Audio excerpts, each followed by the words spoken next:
우리가 사는 세상에는 일정한 법칙이 있습니다. 해가 지면 달이 뜨고 밤하늘에는 별이 반짝입니다. 지구와 행성들은 일정한 주기로 자전과 공전을 계속합니다.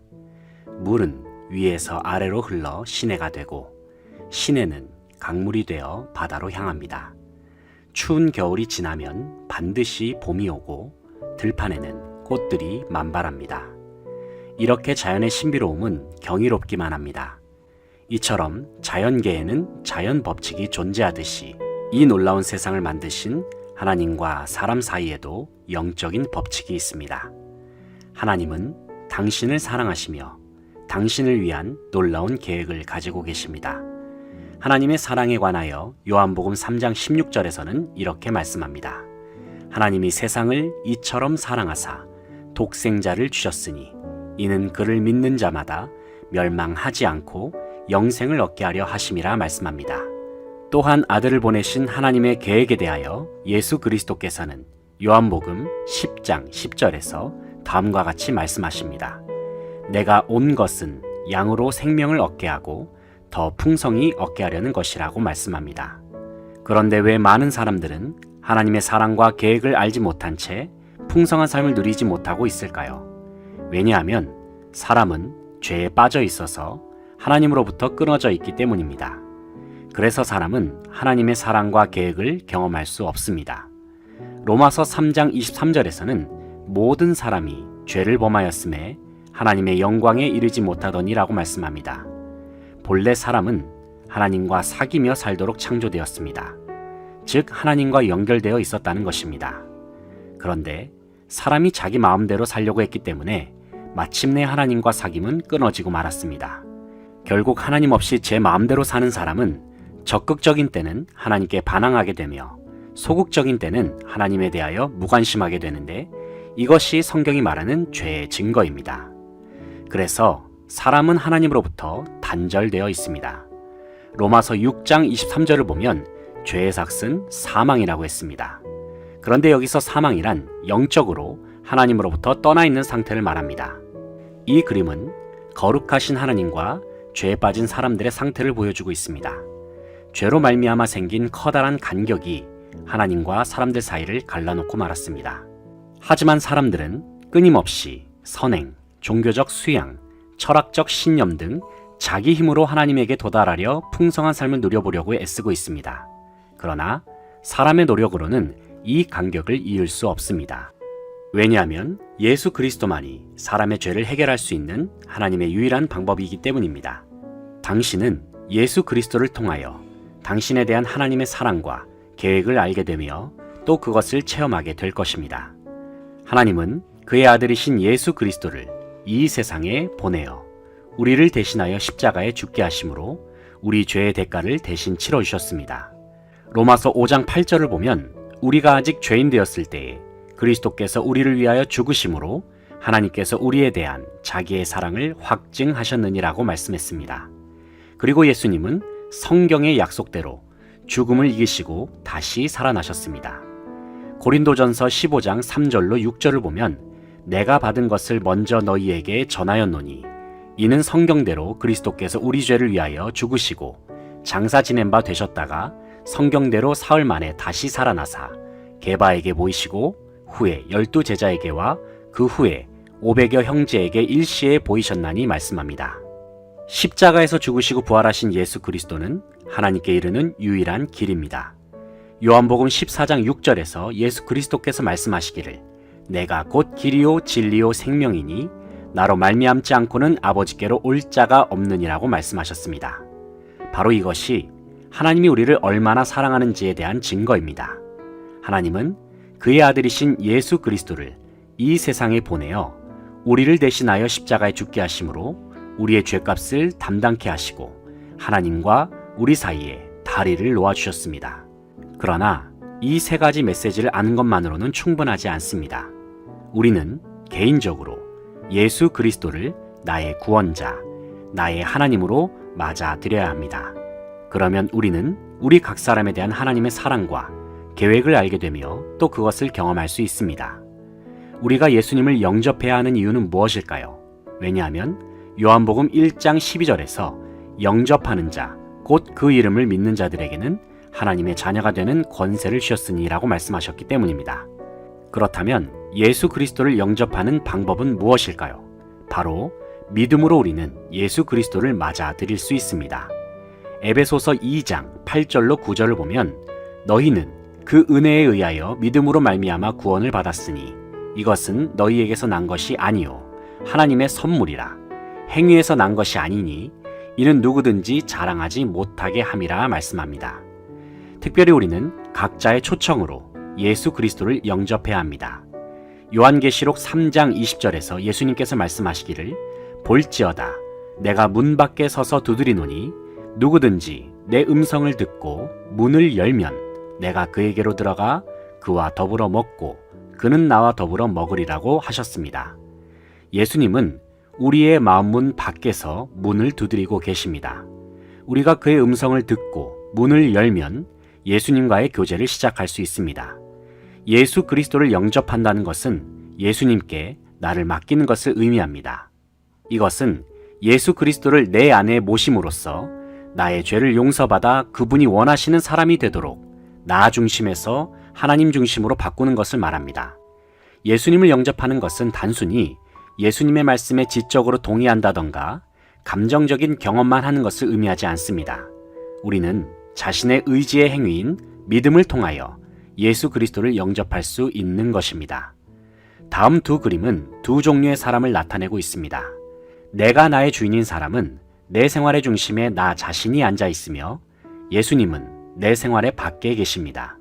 모든 일을 나 자신이 결정하므로 자주 좌절과 혼란에 빠집니다. 반면에 예수 그리스도가 나의 주인인 사람은 그리스도가 내 생활의 중심에 앉아 계시며 나는 내 생활의 중심에서 내려와서 모든 것을 그리스도께 맡겼습니다.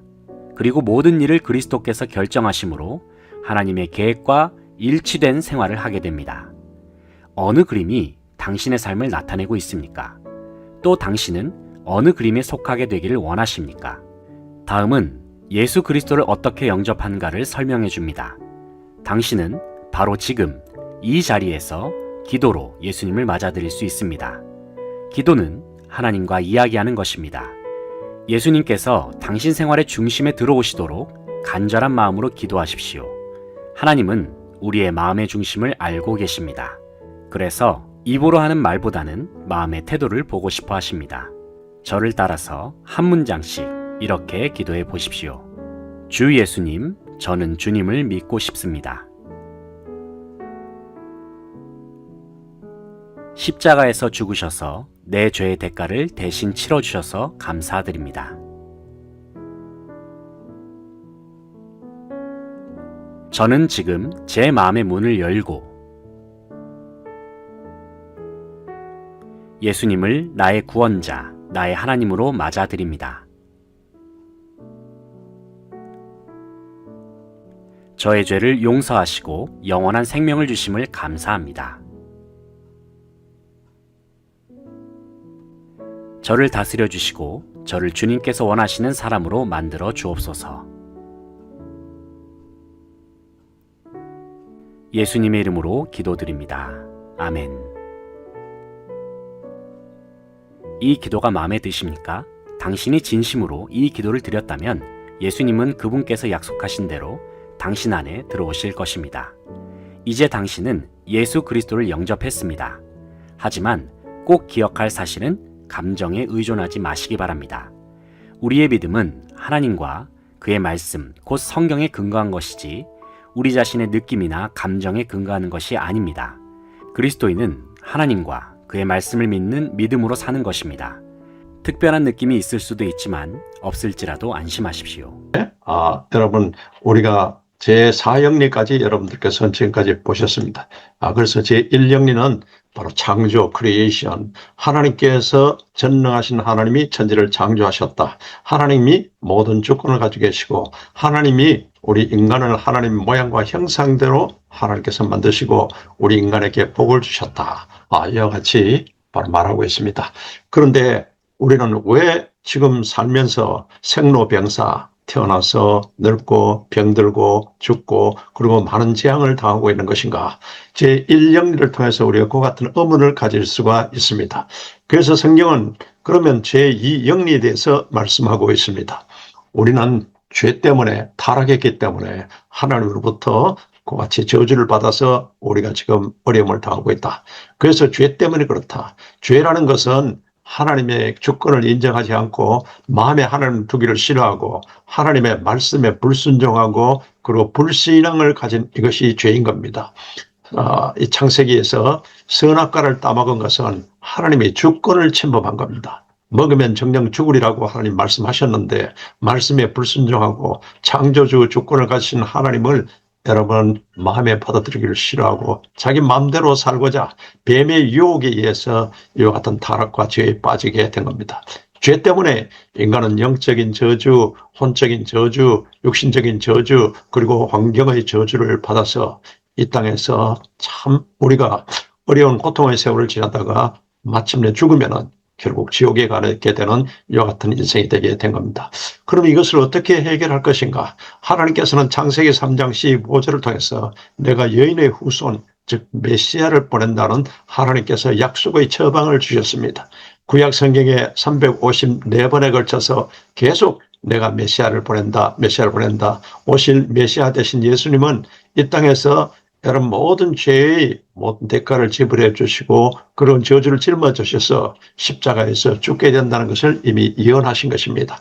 그래서 이 죄 문제를 해결하기 위해서는 세 번째 이제 영리가 그것은 하나님의 약속을 따라서 이 땅에 오신 예수 그리스도가 바로 우리의 구세주요 또 우리 모든 죄를 대신 대가를 지불해 주시고 죄의 저주를 짊어져 주신 바로 속량자로서 대속자로서 이 땅에 오셨습니다. 예수 위에는 어느 누구도 우리의 죄를 대신 속량하거나 대속하거나 죄사함을 줄 수가 없게 되는 겁니다. 죄의 삭은 사망입니다. 예수님께서 대신 우리의 모든 죄를 짊어져 주시고 십자가에서 다 이루었다고 선포하여 주신 것입니다. 이것이 요한복음 19장 30절에 이렇게 하나님의 예언된 대로 하나님의 말씀대로 이 땅에 예수님이 오셔서 이제 우리의 구원의 길을 열어놓았습니다. 이것이 제3영리인 겁니다. 그러나 이러한 영적 원리를 아는 것만으로서는 우리에게 전혀 구원의 것 같은 여러분 우리에게 효력이 없습니다. 그래서 구원을 얻기 위해서는 그러면 어떻게 되는 건가? 우리의 죄사함을 주시고 우리를 바로 포로된 자에서 자유케 하시고 또 눈먼 자를 다시 보게 함을 전파하며 눌린 자를 자유케 하러 오신 예수 그리스도 이분을 알기도 하지만 네 번째 영리가 영접하셔야 된다는 것입니다. 물과 성령으로서 바로 거듭나지 아니하면은 하나님 나라를 볼 수도 없고 들어갈 수도 없다고 예수님께서 요한복음 3장 3절 5절을 통해서 말씀하신 것입니다. 그래서 예수 그리스도가 하나님이 예언된 하나님이 또한 보내신 메시아로서 예수님은 그리스도시요 또한 우리에게 살아계신 하나님의 아들인 것을 그대로 여러분 믿기만 하면은 여러분들 물과 성령으로서 말씀과 성령으로서 거듭나서 여러분들께서는 구원을 얻게 되는 겁니다. 이것이 중세인 것입니다. 그래서 여러분들께서는 반드시 예수 그리스도를 나의 주님이요 그리스도시요 살아계신 하나님의 아들로서 여러분들께서 영접하시는 순간에 순간적으로 하나님의 성령이 여러분의 사람의 영에 인쳐서 이게 구원받게 되는 겁니다. 이게 바로 성령으로서 인침받게 되는 겁니다. 이게 바로 born again 네 번째가 영접할 때 우리가 리셉션 할 때 리버스 되는 것을 그것을 말씀하고 있습니다. 그렇다면은 이제 여기서 끝나는 것이 아니고 구원받았으면은 이 땅에 살면서 여러분이 능력 있는 삶을 살고 또 계속 마귀와의 귀신과의 싸움에서 이겨야 됩니다. 그렇게 하기 위해서는 예수님께서 십자가에서 다 이뤘다고 선포하시고 난 뒤에 죽으시고 부활하시고 그러고는 성천하기 전에 제자들에게 또 우리들에게 말씀하신 것입니다. 그것이 다섯 번째 영적인 원리입니다. 이것은 성령 세례를 받으라고 예수님께서 말씀하십니다. 성령 세례 받으면은 바로 성령 세례가 임하게 되면 권세와 능력을 받고 그리고는 땅끝까지 이르러 예수 그리스도의 증인된 삶을 살 수 있게 되는 겁니다. 그러면서 여러분들께서는 지속적으로 더불어 마음을 같이하여 저녁에 힘쓰면서 성령 충만 지속적으로 성령 충만해서 성령의 나타나심과 능력과 은혜로서 여러분 살아있는 동안에 승리의 삶을 살 수 있기 때문입니다. 그래서 다섯 번째 영리가 성령 세례 받아라, 성령 충만하라, 성령에 관한 것 같은 영리인 것입니다. 이렇게 해서 이제 우리가 예수 그리스도를 믿어서 중생하고 그러고는 이제 성령으로서 여러분들께서 완전히 이제는 침례 받으시고 세례 받으시고 그러고는 이때 바로 하나님께서 우리에게 땅끝까지 예수 그리스도의 증인이 될 수 있는 권세와 능력, 권능을 주신 겁니다. 그러고는 은사의 또 성령의 열매를 맺게 하셔서 우리에게 신앙의 덕, 그리고는 교회의 덕을 세우도록 구하신 겁니다. 그러니까 성령 충만의 이 원리가 제5영리인 겁니다. 그렇다면은 이제 성령으로서 이제 이와 같이 여러분들께서 이제 세례받고 성령의 권능을 가지고 여섯 번째 영리가 여러분 선교적 비전과 선교적 꿈을 가지고서 여러분들께서 살아있는 동안에 그렇게 목적을 이끄는 삶을 살아야 하는 겁니다. 이게 선교 비전, 미션 앤드 비전이 바로 여섯 번째 영리인 겁니다. 우리가 살면서 그냥 세상적으로 사는 것이 아니라 하나님이 주시는 목적에 따라서 그 목적이 이끄는 삶을 살면서 땅끝까지 예수 그리스도의 증인이 되는 것이 이것이 여섯 번째 영리인 겁니다. 이렇게 해서 여러분 수많은 사람들을 옳은 대로 돌아오게 하셔서 하나님 별같이 빛나는 다니엘서 12장 3절의 말씀 같은 그와 같은 축복이 임하시기를 주의 이름으로 축원합니다. 아멘.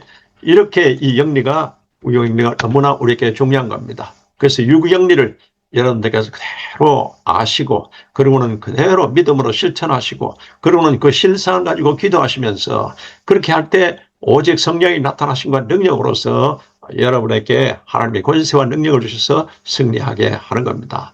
이것이 바로 우리에게 유영리의 이와 같은 실천과 적용에 관한 바로 그와 같은 말씀인 겁니다.